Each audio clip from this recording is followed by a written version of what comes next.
this video, we will understand how to add clients in Cloudtryx Invoice. Adding clients in advance makes it easier to create invoices later because all the client details are already saved.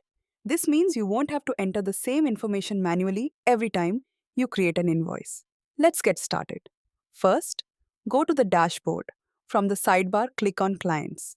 Once you click on Clients, you will see the client record. Click on it. Add client. Now you will see a form where you can enter your client's details. Start by adding the client or business name. Then enter the name of the contact person. Next, fill in the client's business details, including the address, country, state, city, and PIN code. After that, enter the client's email address and phone number. You can also add an alternate phone number if needed. If you already know the type of product or service this client usually purchases from you, you can also add the tax details for that client name. Simply enter the tax name and the tax ID in the respective fields. Once all the details are filled in, click on Save Client Name. Your client has now been successfully added. You will now be able to see the list of all your saved clients in the Client section. Now, whenever you create a new invoice, you can simply select the client's name and all the saved information will automatically be filled in.